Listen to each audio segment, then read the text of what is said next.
I'm Melvin James, the River Basin Commission staff. Thank you, Jillian. And I'm just going to look at my screen. Hey, Scott, you're next.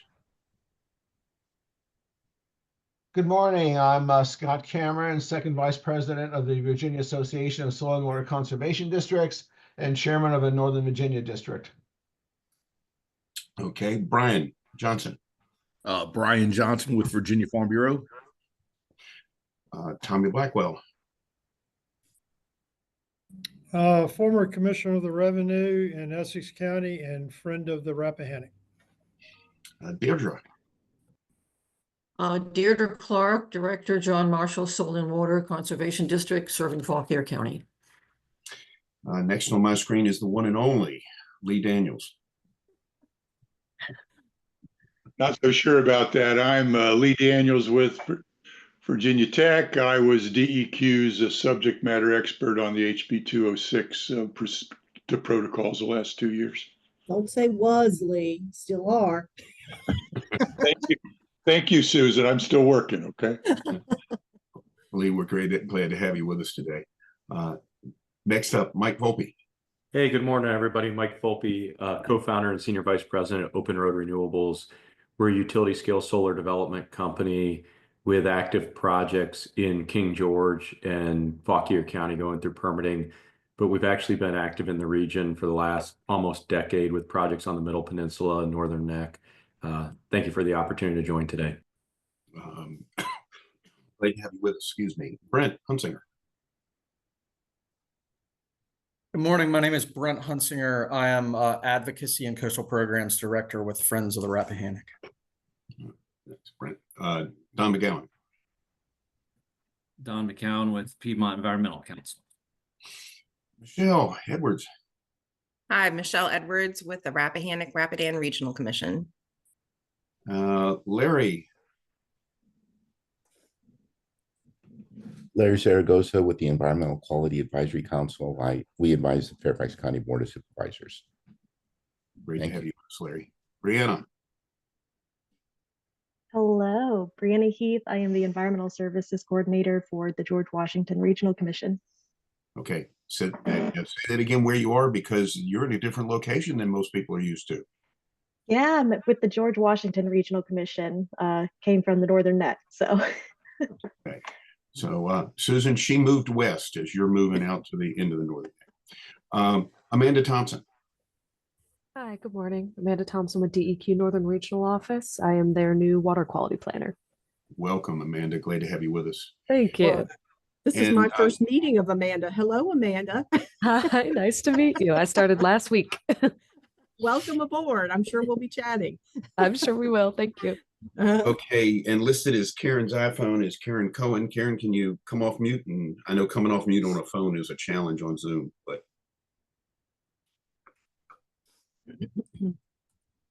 Okay, well, it's Karen Cohen with Gentry Lock. Hey, thanks, Eldon. I did it, right? Did I do it? Yes, you did it. We did. I can even come on to the video and hold my phone. Sorry about that. Yes, it's Karen Cohen with Gentry Lock. We do a lot. I'm a land use lawyer and do a lot of work with the solar developers and solar permitting in Virginia. Thank you. Thanks, Karen. And also new to this group, Jerry. Hey, Jerry, pronounce your last name for me so I don't butcher it. Jerry with DCR.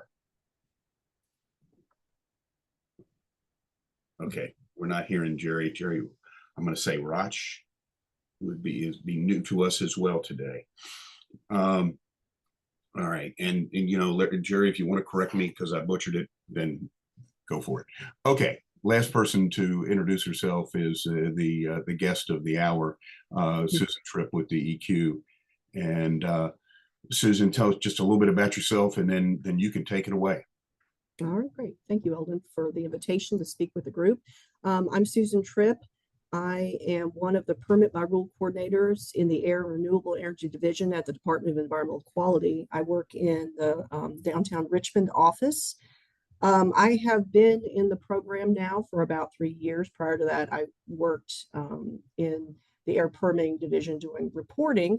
For folks that have been involved with the renewable energy program, specifically the solar PBR program, might remember Beth Major, who's a friend of mine who retired and now is enjoying her life in Williamsburg. So that's a little bit about me, a little bit about where we are right now.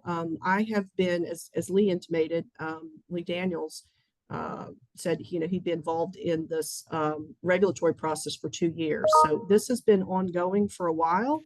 I have sort of been the point person within the solar permit by rule program. And so honestly, I haven't processed any applications in quite some time. I'm getting a little rusty, but what we're here today to talk about is House Bill 206, which I don't know if there's a way to do this. I'm not familiar with Zoom because we use Microsoft Teams, but I'd really love to, if there's, I don't know if there's a voting function or a way to raise your hands, but I'm curious of the folks on the call, how many are familiar with House Bill 206? People can. Yeah, just chime in. Yes or Yes. no? So raise your hand if yes. How about that? So we got 2 people with raised hands. No, Two out of 17. 4. All right, we're getting some folks. Okay. And that'll help me just to kind of see, the level of awareness that we have. And I want to preface all of this with saying that the other person that's been directly involved with this is Jonathan Rock, who is DEQ's policy advisor. I had really hoped that he could be here today. He was an attorney before he joined DEQ and has been invaluable in helping to craft, first of all, the proposed regulations that we have, and to also have in-depth knowledge when it comes to talking about conservation easements and the in lieu fee fund and things like that. So I can speak peripherally to those. So I want to preface this with, will not say that I can answer every single in-depth question, but what I promise I can do is if I don't know the answer, I will be sure to get the answers for you and email those to James, to Mr. James, so he can disseminate to this group. So with all that being said, I have a PowerPoint presentation, and I'll be honest with you, as Scott Cameron can attest, it's been a busy week. We had our public hearing yesterday, so I recycled a previous PowerPoint last night. And so if we go through it and there's something in there that is outdated, I'm just going to let you know. I'm working on the fly. So let me share my screen.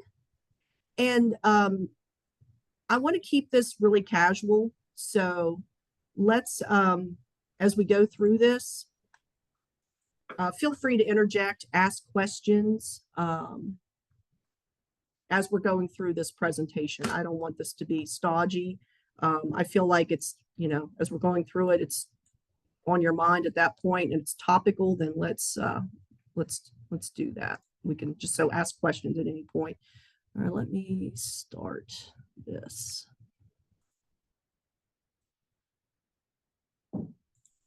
I'm sorry, I got to move the, go.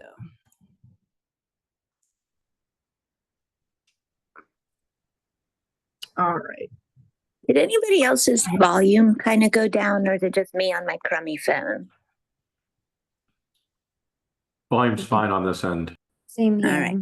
Good. Okay.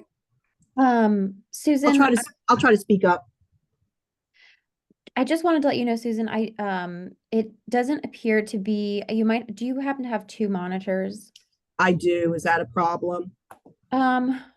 It's not necessarily. We just can see sort of the speaker view with all the slide deck to the side. We can still see the slides, so it shouldn't be a problem, but.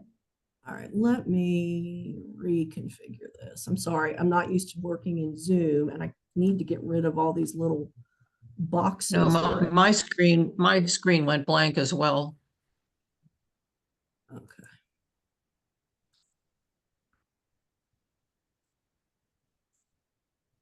There you go. Perfect. We good? Yep. Can you see me now, Deirdre? Hopefully, yep. All right. So today we're here to talk about House Bill 206, and we'll get into it.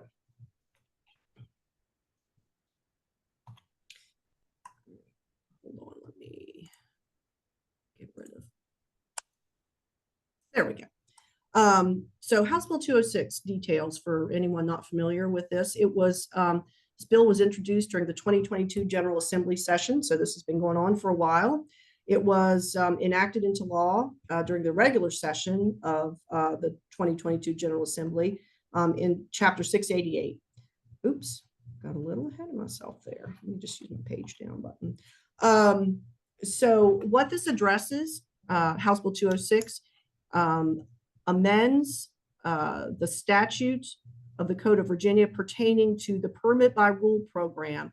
And I have here for small renewable energy projects, but specifically House Bill 206 only applies to this currently to the solar permit by rule regulation, which if you're looking in the Code of Regulations, it's under 9 VAC 15-60. So for anyone familiar with the DEQ's renewable energy program, we also have permits by rule for combustion, wind, of course, solar, and also most recently energy storage. But this particular program I'm talking about today only pertains to solar and specifically utility scale solar. So when the General Assembly crafted House Bill 206, they put in some requirements of what DEQ must do, and that was to consider significant adverse impacts to prime ag soils and forest lands. We were tasked with convening an advisory panel, or what we call a RAP, to assist in helping us to develop regulations. We were to submit a report to the governor, and that was done. As you can see, the due date for that was December of 2022, and I can provide links to the report for anyone that hasn't seen it. It was quite lengthy. It's over 700 and some pages. And then we were tasked with adopting this final regulation by December 31st of 2024. You can see I have a big note here. It is not going to be possible to have this regulation promulgated by December 31st of 2024 due to the regulatory timeline. The review, the executive branch review took longer than DEQ had anticipated. And so that has kind of put us in a position where the regulation is not going to be promulgated during that time frame. So where we are right now, and I'll get into this in some additional slides, but right now we are in the public comment period. So we are anticipating, based on where we are right now, that House Bill 206 will be promulgated or become effective probably in the first quarter of 2025. Just speaking to the regulatory process, we've already been through, there are 3 stages. If you're looking at the regulatory process in the state of, in the Commonwealth, the first is the notice of intended regulatory action. And there was a public comment period with that. We didn't receive any public comments, and that was simply a NOIRA, or notice of intended regulatory actions, just to announce and provide information about what's happening with the regulation. We are currently in the second stage, which is the proposed stage. And this is where DEQ considers public comments. The public comment period, it's set for a duration of 60 days, started October 7th. And it runs through December 6th, closes at December 6th at midnight. So we are still currently accepting public comments. I can direct folks to where that is on Virginia's Regulatory Town Hall. I encourage folks to submit comments. That is the mechanism that DEQ uses to evaluate ideas, suggestions from the general public. And we have to address all of the public comments that we receive and consider those. And if it is deemed appropriate, then make changes to the draft regulations that are currently out there right now. Next slide. Excuse me. I'm trying to get rid of the little There we go. Okay. So getting into what House Bill 206 is for anyone that's not familiar, it added prime agricultural soils and forest lands as additional natural resources that DEQ needs to address in a mitigation plan for solar projects. House Bill 206 defined a significant adverse impact to prime ag soils and forest lands as a disturbance of 10 or more acres of prime ag soils, a disturbance of more than 50 acres of contiguous forest lands or forest lands enrolled in a forestry preservation program. So that's an important point about this, is that the General Assembly baked into that the regulation, the underlying statute, that we must mitigate for these. So this wasn't something that DEQ devised. This was laid out in House Bill 206. Within House Bill 206, definitions were also provided to us. So prime ag soils means that it's soils recognized as prime farmland by the U.S. Department of Agriculture. And so one of the tools, and I think I have this mentioned further on in my presentation, is the tools used to identify that, which would be the web soil survey through the USDA.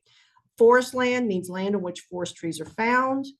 Land disturbance or land disturbing activities is a man-made change to the land surface that may result in soil erosion or has the potential to change its runoff characteristics.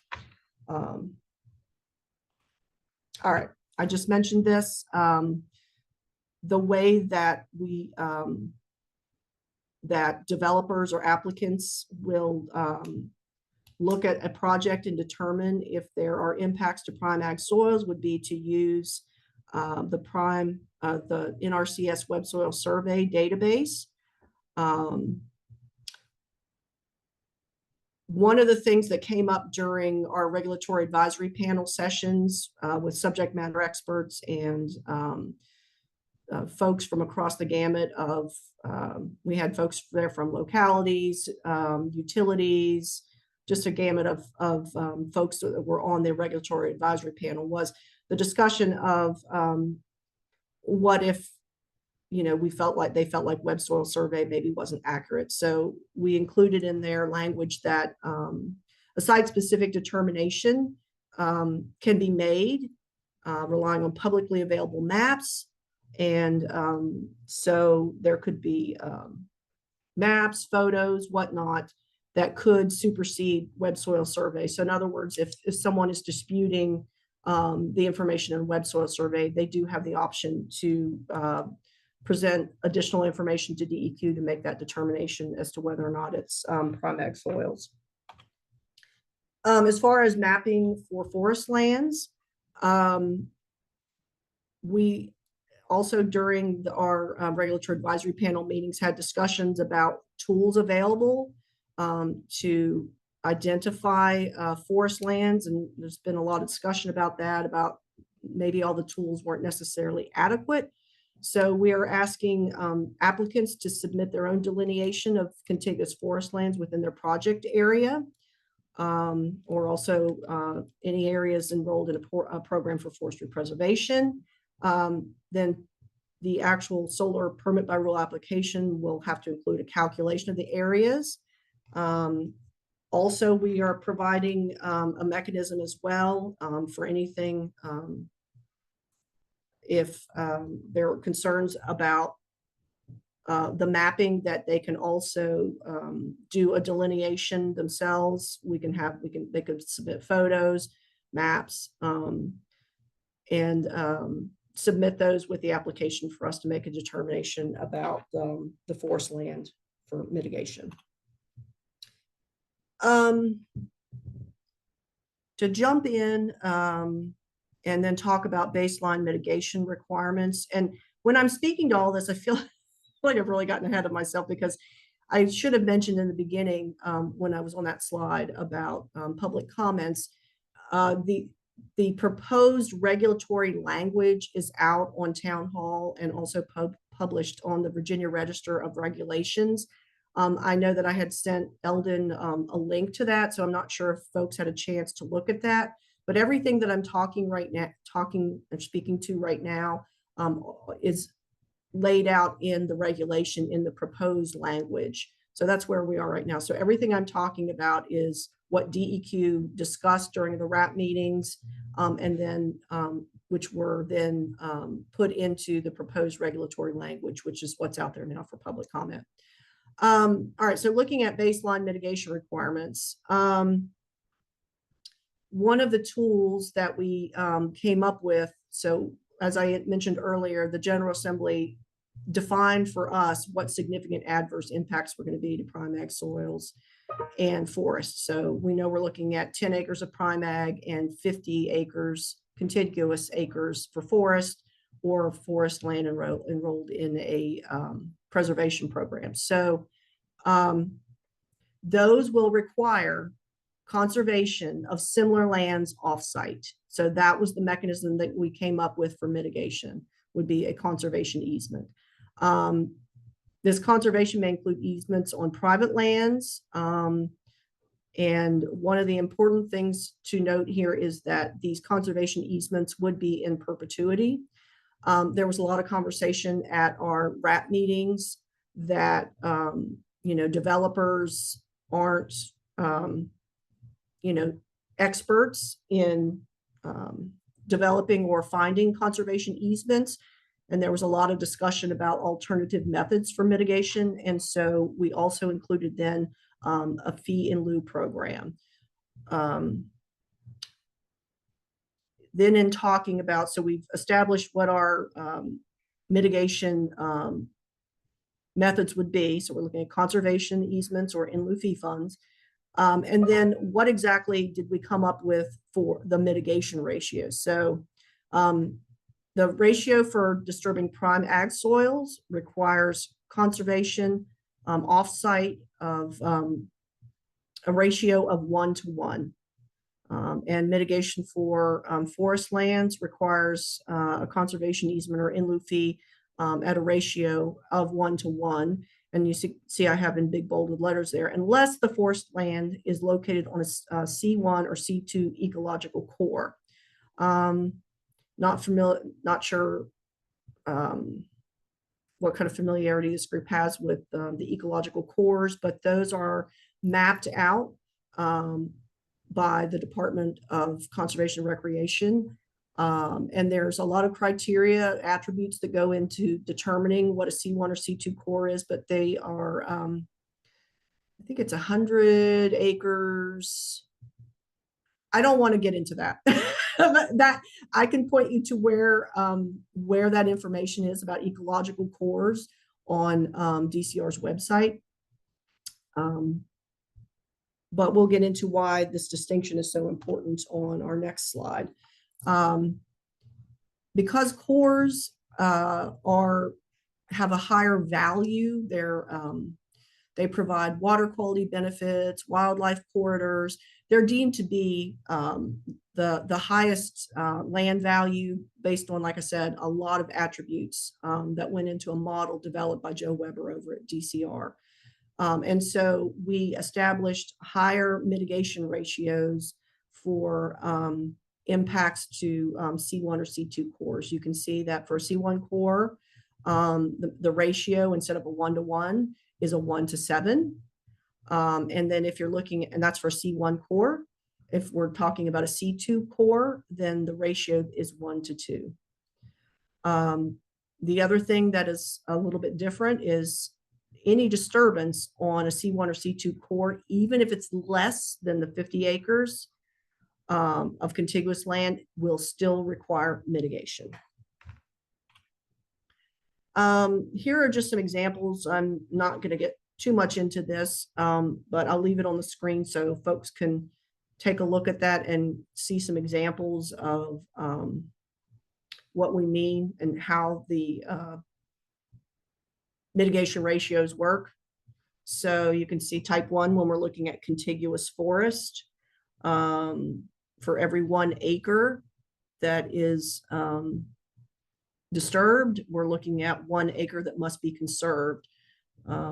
So an example of, 100 acres of disturbance, you're looking at 100 acres to be conserved through a conservation easement or payment to an in lieu fee fund.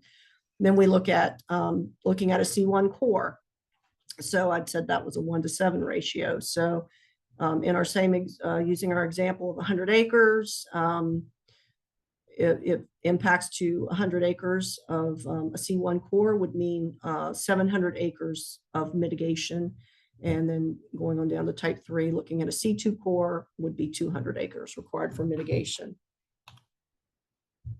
One of the things that we also talked about in our RAP meetings was looking at what the thresholds would be. And so we already know that, like I said, the General Assembly set 10 acres of prime ag soils or 50 acres of contiguous forest. This just gives you a little example that if the impact to prime ag soils was 10 acres, then there wouldn't be any mitigation required. What we're looking at is above 10 acres. So say it was 11, then you would be required to mitigate for 11. So just wanted to point out that it's not a cumulative effect. And you can see the same example there for forest land. So we already kind of talked about the two methods for mitigation that we've proposed in the draft regs. Offsite mitigation, which would be documented through a conservation easement. There was a lot of conversation about who would hold these conservation easements. DEQ was really clear in that that's not going to be a function of the folks in the renewable energy program here at DEQ. There will be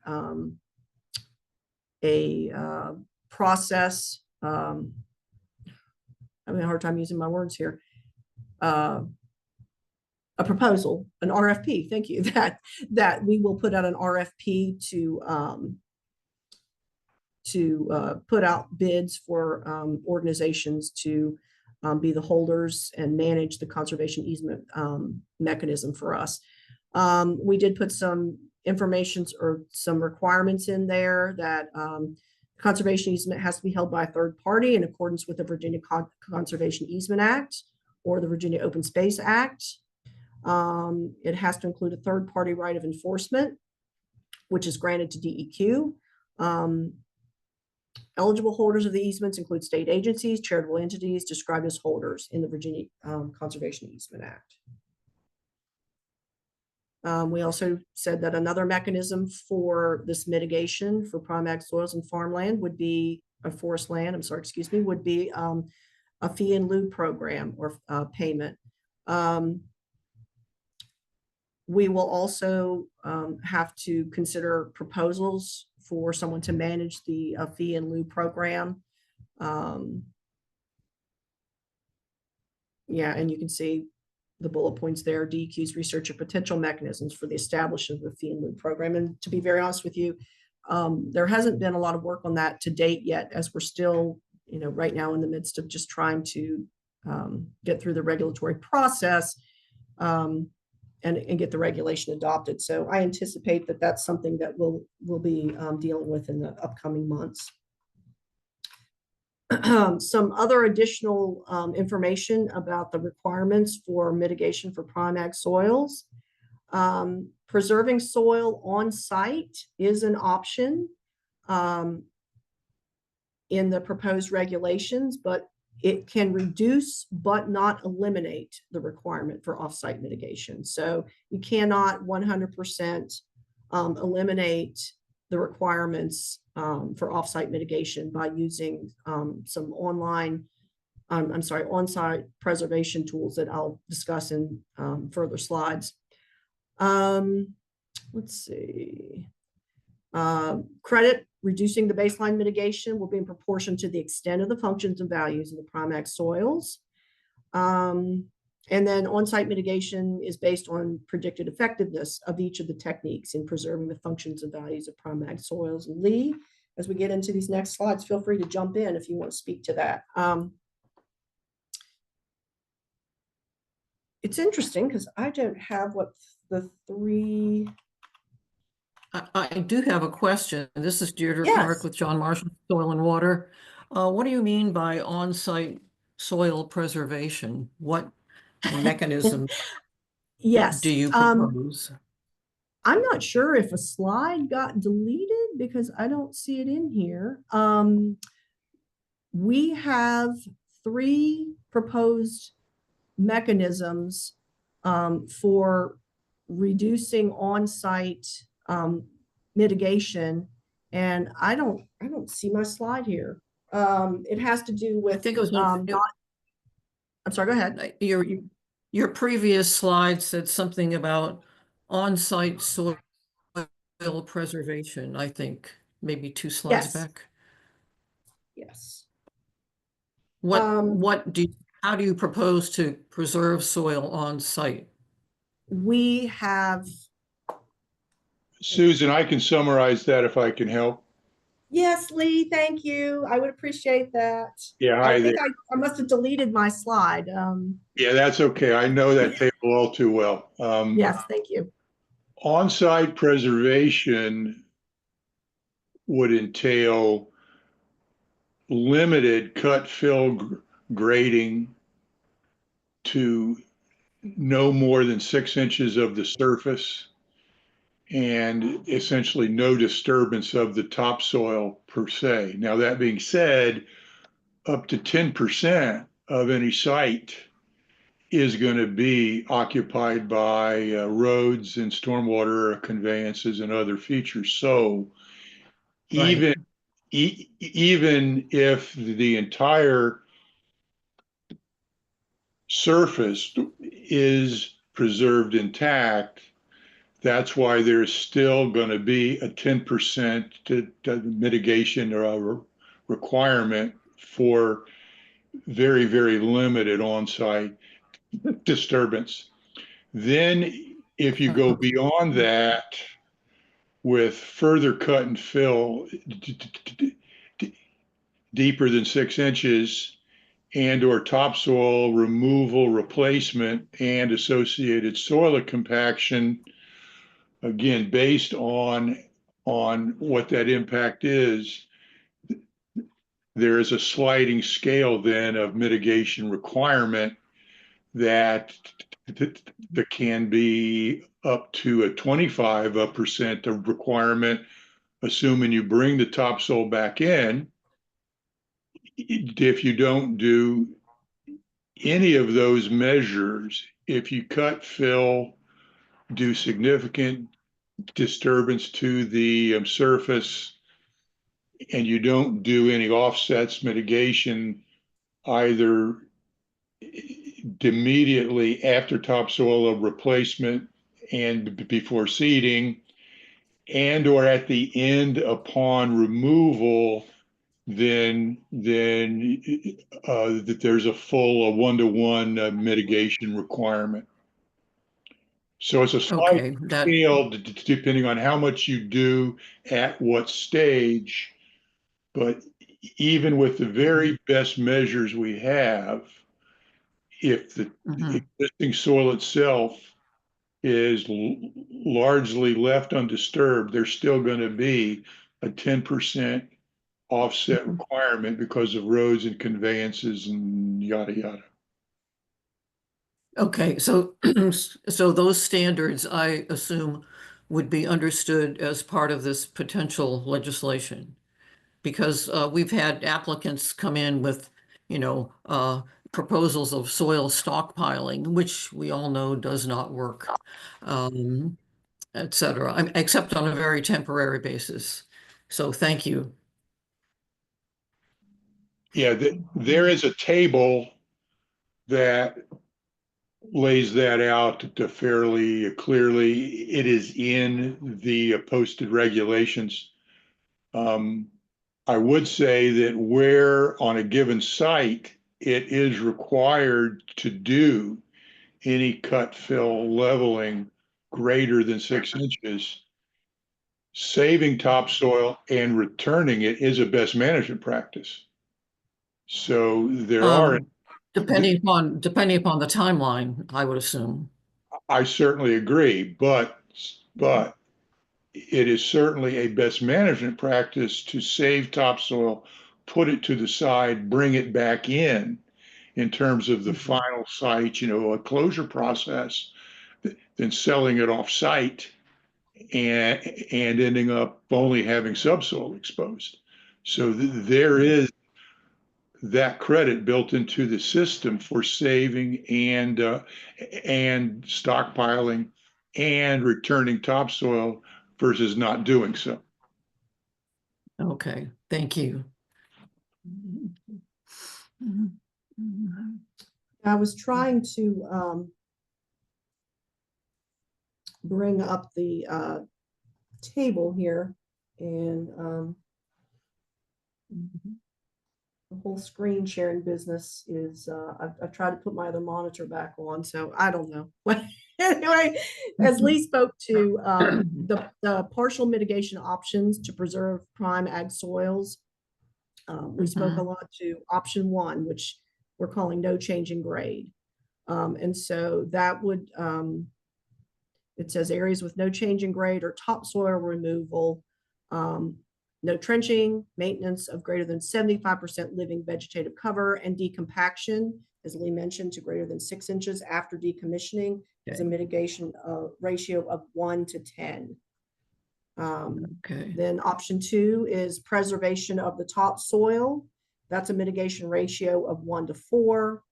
Option 3, decompaction of the surface soil and cut fill areas, and that's a mitigation ratio of 1 to 2. And I apologize that that chart was not in my slideshow, but this information is out on in the draft regulations, and I can be happy to share that link with you all. No, I thank you for the explanation. It was much appreciated. No, well, it's important, and I not sure. As I said, recycled a last minute presentation, so probably not the best idea. All right. So we talked about the main methodologies for on-site mitigation and how to preserve topsoil. We talked about the mitigation ratios, but we also mentioned that a key element being that you can reduce but not totally eliminate the requirements for off-site mitigation. Then there are additional on-site mitigation tools that can be used. We have 3 tools available. They can't, the applicants cannot use, and there was some conversation about this yesterday at our hearing, but in our minds, we had said that an applicant could pick one of these methods, not all 3, or not 2, but just simply one, and that would decrease the on-site mitigation by an additional 25%.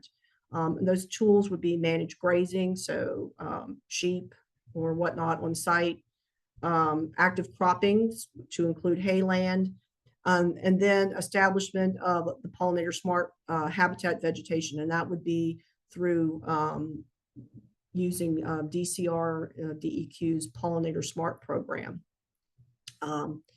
So let's see my note here. Oh yeah, another key point with this additional 25% reduction in mitigation, it can only be an add-on to those 3 methodologies that Lee just discussed previously. So you can't just do these methods. You have to have also employed preservation of topsoil or those other 2 methodologies that we mentioned previously. Another proposal that's in the language is the establishment of riparian forest buffers. Establishing these riparian forest buffers on ag lands off-site will mitigate 2 acres of forest disturbance for each acre of buffer. So that's another method for reducing mitigation. On-site riparian forest buffers, another proposal to the preservation or planting of riparian forest buffers adjacent to the disturbed areas within the project mitigates 1 acre of disturbance for each acre of buffer. And you can see the reasons that we included that in there. Helps improve water quality and reduces the area of disturbance requiring mitigation. Keynote, though, is it will not count as mitigation except for the riparian buffers. One of the things that's probably of key interest for folks on this particular call is, we've talked a lot about the mitigation methods, and we've talked about the fact that these need to be in conservation easements for perpetuity. There was a lot of conversation about where these conservation easements could be placed. And we started out looking at river watersheds, and that's what's in the proposed language right now. And you can see that those are up on the map. So we took the definition of river watersheds from the water regulations, and we because some of those areas were kind of broken down even further, we grouped some of those together to make those areas a little bit bigger. So these are the proposed areas that we have right now in the regulation.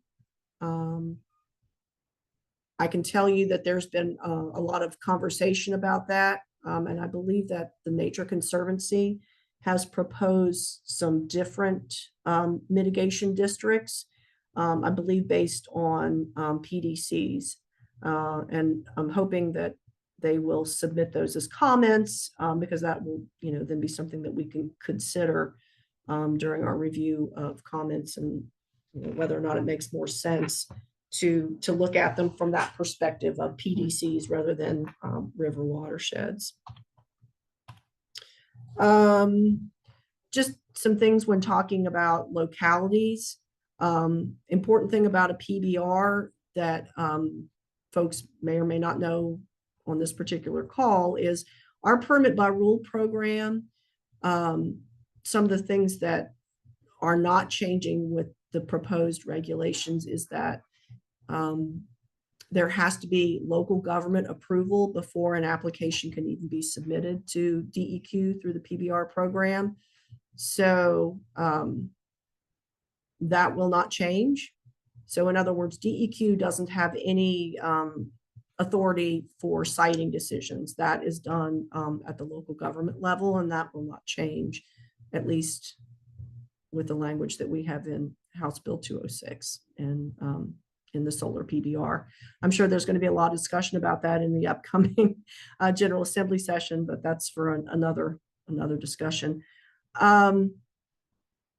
There is some language that was included in HB 206 by the General Assembly, and that was that any mitigation that's required in a local land use agreement or a siting agreement could be used to satisfy the mitigation obligations in the solar PBR if that local requirement conforms to the regulations established by DEQ and the local requirement is incorporated as a condition in our PBR, which is an enforceable part of the permit by rule authorization letter. That's all I have in the slides. I'm happy to attempt to answer questions, and let me close this out because I want to put up the regulations. Susan, I see that Mike Volpe has the first question. Oh, yes. Hey, Susan, thank you so much for sharing this. I actually have two questions. One is, do you mind sharing a copy of those slides? That's the easy one. Certainly. And then Yes. second, I don't know if I saw this in your slides, but I believe that there's a enactment clause in House Bill 206 that I think is relevant to the discussion. Can we have a little bit of a dialogue about that, the background on the enactment clause, et cetera? Because I think that all of the regs that we're seeing here and the implementation is coming down the pike, but that from a statute perspective, it does not apply to the majority of the projects that will be heard in front of local governments over the next handful of years. Very important, you're right. So in HB 206, there is language, there's a grandfathering provision that's built in. And basically, hold on, what I really need to do is get my copy of the regulations pulled up so I can speak to that. I apologize. I'm no longer screen sharing. Is that true? Hopefully. That's true. Okay, good. I'm going to pull up my copy of the regulations because I want to be able to speak to, I'm going to have the copy in front of me.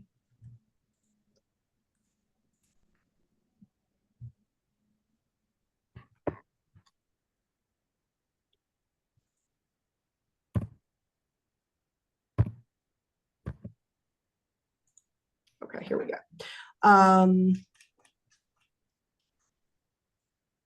Let me find that language.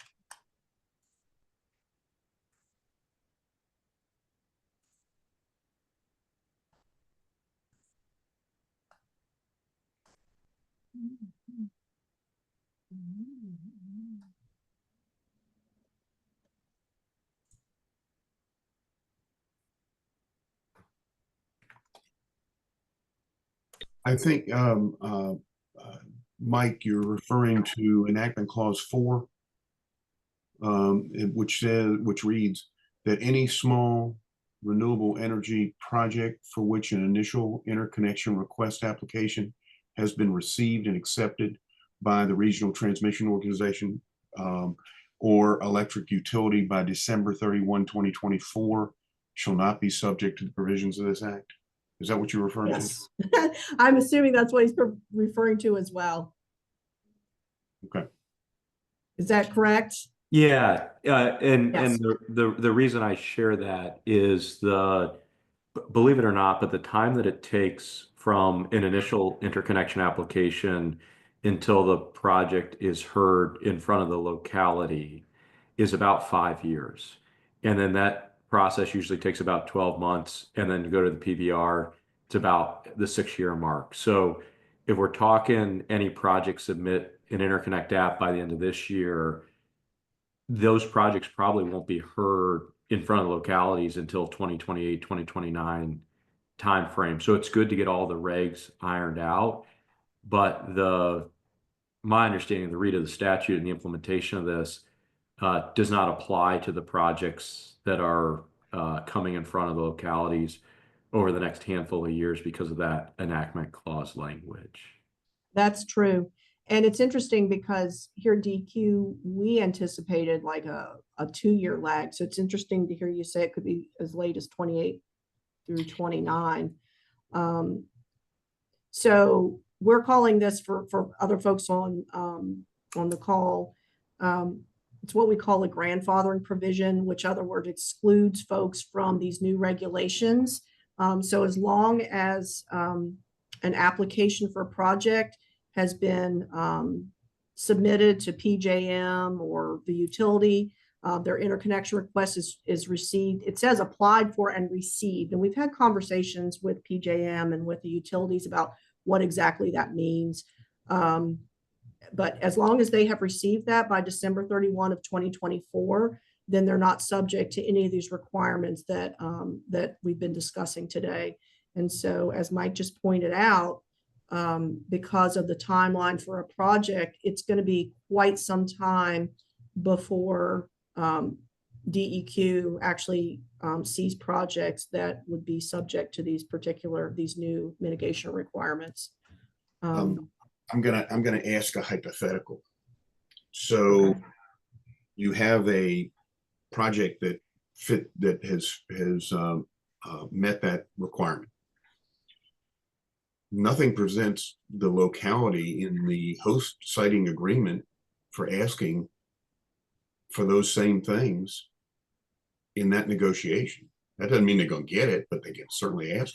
Use all of this as guidance documents to themselves and creating their ask. And I'm asking that for anybody who cares to try to speculate on answering that, because that is. Well, yeah, and Eldon, that's actually why I wanted to bring this up, because Okay, that wasn't, you didn't stage this. That one. No, I didn't stage that at all. But I want to share something for the group to sort of noodle on. The way that the regulations are playing out will create a significant economic burden on the projects. You can just look at what this is doing. There's a lot of good in it, but it's going to create a large economic burden for a certain vintage of projects that are not grandfathered. On the projects that are grandfathered, that have gone through permitting and don't have this mitigation requirement, there is a certain different economic profile of them. What we are attempting to do is find harmony between the ag community, the conservation community, and the economic realities by not doing the off-site conservation, but making a commitment that on the land within the solar project, that it will be permanently conserved, and that during the operation, there will be on-site agricultural production and all the regenerative ag benefits. But that's for these projects that are sort of in this in-between time, where I think the legislative intent on grandfathering was, you've selected a site before the statute plays out. It's important to do it. So how can we do our best to still work towards that outcome, but then, not saddle the projects with a dynamic that would render them economically infeasible? And I think it's really a case-by-case basis. And I would encourage localities to ask, developers and applicants, what are you doing to try to comply with 206, even though by the express read of the rules, you may not need to by PBR or DEQ, but what's behind it and the goal of finding the intersection of conservation interests and ag interest and the needs for economic projects, I think is good stuff. So I don't know if that's helpful or not. And I don't know, Ms. Tripp, if you have a reaction to that, but that's, as a practitioner, how we're trying to thread the needle here.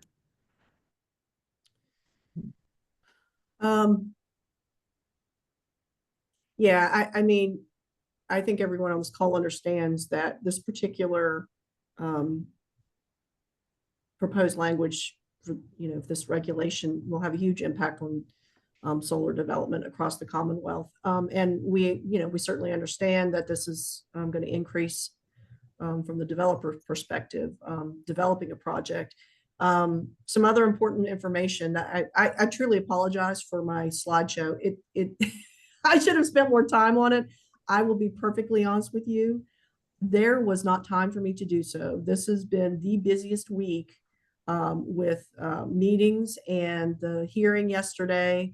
So I feel like I'm kind of flying by the seat of my pants, if you will. But with all that being said, I certainly encourage everyone to go out and take a look at the proposed regulations. But an important thing that I want to point out is that when we talk about, the conservation easements, we also talked about the in lieu fee fund, because during the regulatory advisory panels, we had folks there, representatives from, Gentry Locke, Chip Dix was there, I think Greg Habib, we had solar developers, and, they all talked about the fact that, developers aren't skilled.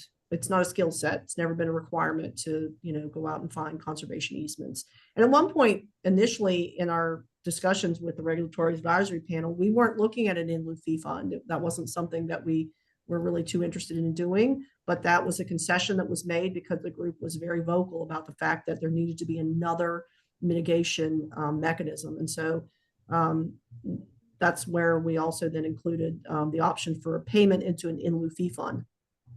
And so if you look in the regulation, it says, I'm just going to kind of read this for you. The in lieu fee for mitigation will be determined by the department by adding the projected administrative costs, including agency staff time, legal fees, due diligence costs, stewardship fees paid to the holder, and other associated fees to the predicted cost of a perpetual easement necessary to protect the required acreage of land. The predicted cost of a perpetual easement shall be equal to the greater of one, $3,000 per acre, adjusted annually by the percent change in Virginia cropland values determined by the USDA National Ag Statistics Service, or two, the difference between the most recent assessed use value per acre of forest or agricultural land and the full assessed value per acre of the land affected by the solar project prior to reassessment as a solar use. So, we're looking at a minimum floor right now of $3,000 per acre as a starting, so folks can do the math there, look at $3,000 per acre of whatever, the required mitigation might be to kind of give you an idea of what the economic impact would be for developing these solar projects.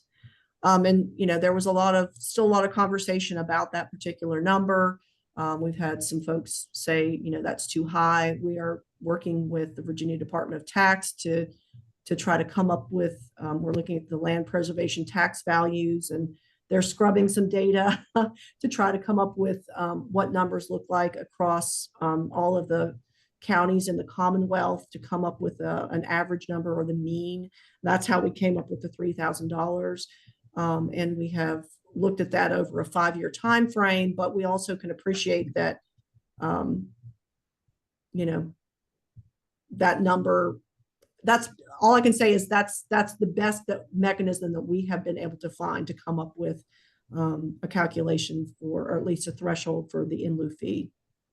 And if somebody's got a better idea, they can put it in their comments. Please do. Yes, thank you, Eldon. Hey, Susan, you don't need to apologize for the presentation. I thought it was very informative, and it really helped crystallize understanding what you all have been doing. And I think it, and Mike alluded to this, I think it provides localities with a framework of, what are the things we should be discussing in citing use agreement. And because that's something I've heard as questions since we produced our report, and this becomes a nice bit of guidance. Deirdre, you had your hand up and then took it down. Do you have a question? Yes, I have another question, and this is kind of a maybe a crossover issue. I know that DEQ has been working on improving regulations with regard to erosion and sediment control on these sites. And one of my concerns at this point is I don't know if any element of this regulation, I didn't see it mentioned here, addresses groundwater. In other words, we may be turning ag properties and forested properties over to other uses, but what consideration is there for groundwater issues and how the replenishment of those aquifers might be impacted by either the grading, which would be more of an ENS situation, or the proposed use? I know that in most cases, the runoff is directed to maybe a holding basin or something of that sort, and then slowly released. But especially after the last 2 years, and with regard to some of our producers' questions and concerns, groundwater replenishment is pretty critical, especially in Fauquier County. We have something like 80% of the population on personal wells. We've had agricultural producers applying for grants to increase the depth of their wells and increase the number of their wells. So I haven't seen that addressed anywhere, and I was wondering if you could help me out. So, and this is something that, probably bared mentioning in my presentation, is the permit by rule program looks at impacts to cultural and natural resources. That's the intent of this particular program. Within DEQ, then erosion and sediment control, stormwater, all of those are permitted through our water division, or when appropriate, I guess, by the locality. And I certainly cannot speak to that, as I'm not an expert in that.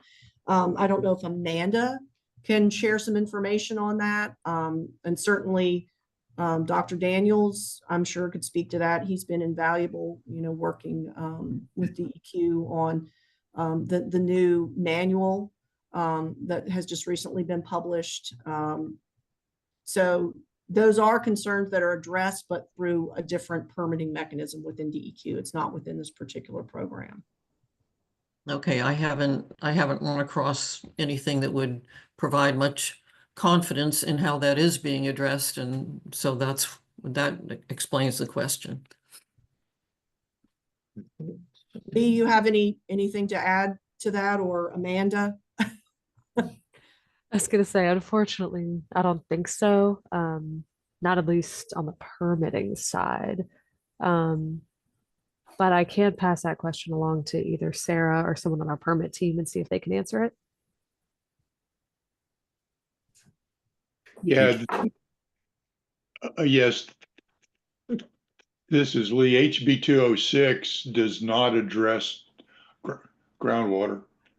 The overall stormwater and ESC permitting package certainly addresses surface waters and surface water quality, as does VRRM and other protocols applied to surface water. But at this point in time, in terms of HB 206, it does not apply on groundwater.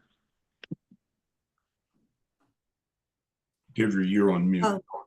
Excuse me, that was part of my concern. I haven't really seen, with regard to ENS control, it's primarily managing runoff and things of that nature, directing it to facilities where it can be managed in a proper manner, but not necessarily in a manner that addresses groundwater replenishment. So just kind of an off-the-wall comment and question. So thank you. Any other? Go ahead. I'm sorry, Eldon. I actually have another meeting at 10 with the OAG's office. So.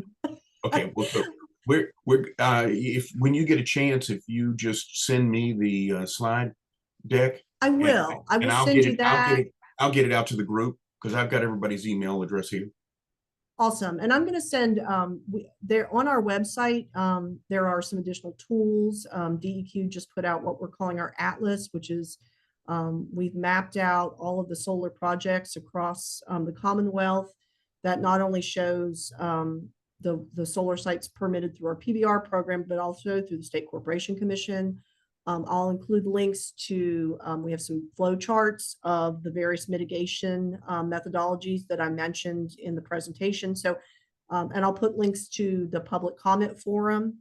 I strongly encourage anyone on this call that if you have comments, that is the appropriate mechanism. DEQ, once the public comment period closes, will consider all of those comments.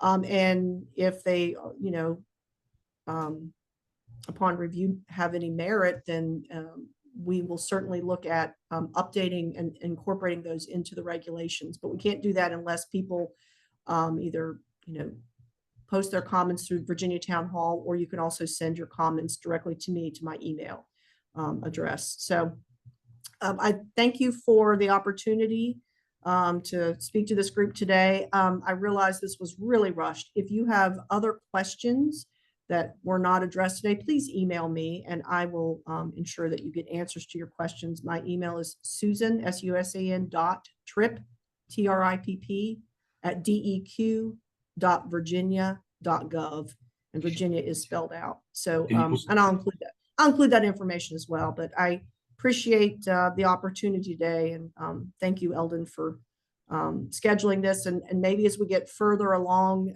in the regulation, if it gets promulgated, we can have another powwow to discuss, implementation and the final results of the regulation. So thank you very much, Susan. We know you've got to run, and thanks for giving us 8 minutes of overtime. Sure. And this gives you an idea how interested everybody is that we took over an hour to go through this. That doesn't happen very often. And again, thank you very much. and send the stuff on, and we'll encourage dialogue back and forth. I appreciate it. Thanks so much, everyone. Take care. All right. With that, I just wanted to see if anybody else has anything you want to add relative to that discussion that we should be focused on this end at this point. Eldon, it's Scott. I'd be curious to know what mitigation requirements there might be, if any, with respect to projects that are either too small or too big for the PBR process. Okay. Maybe that's a question we could ask Susan. Okay.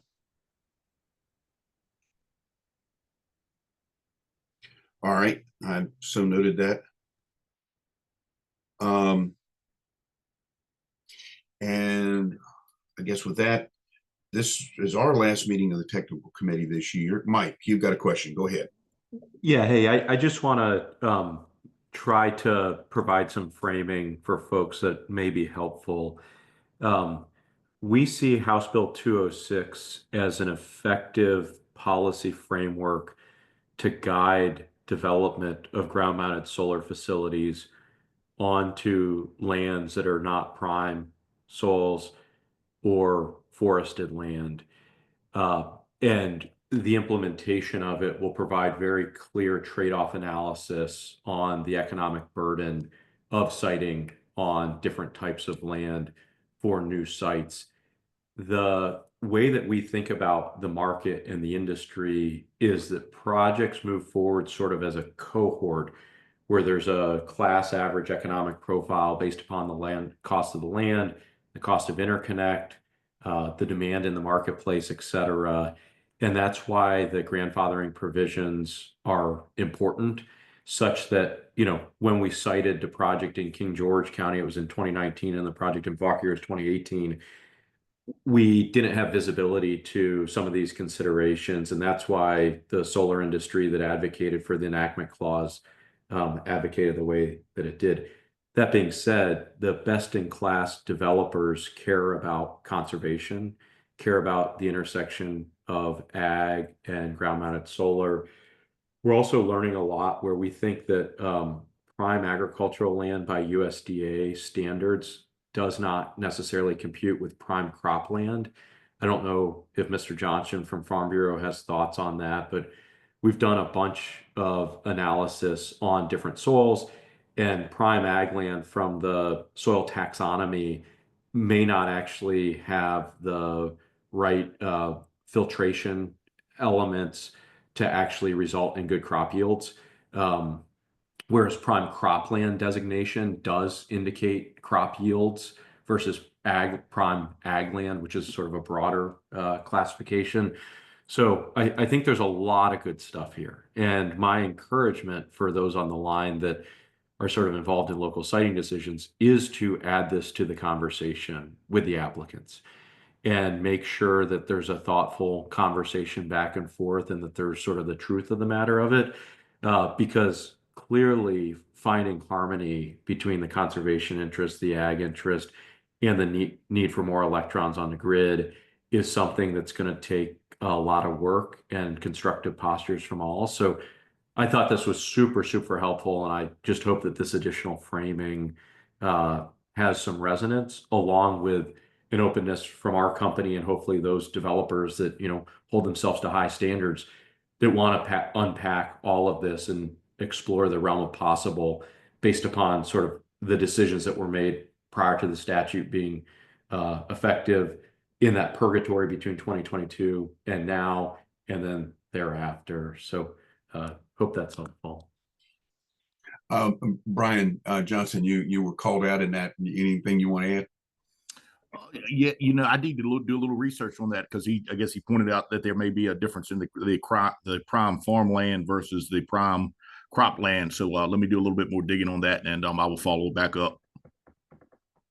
Cool. Right. We have content that we can share with you as well from some site-specific analysis, but we just want to keep the conversation going, because it's really good stuff that we should all be digging into.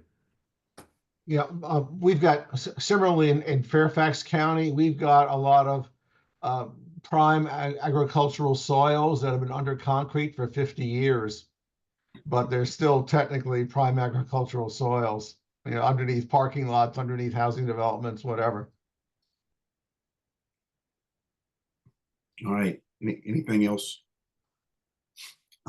Mike, I really like your use of the word purgatory, the timeline between when somebody does something and then the General Assembly establishes new rules, and then when the new rules can be implemented. I may use that term in the future. It's sort of, as a practitioner, how we feel about it, where we're striving to get to the legislative intent, but there may be limitations on it.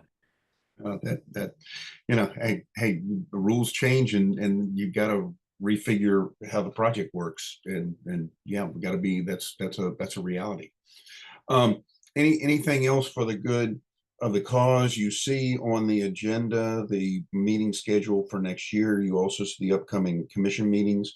We've got, and folks who are on the email list, the December agenda is out there.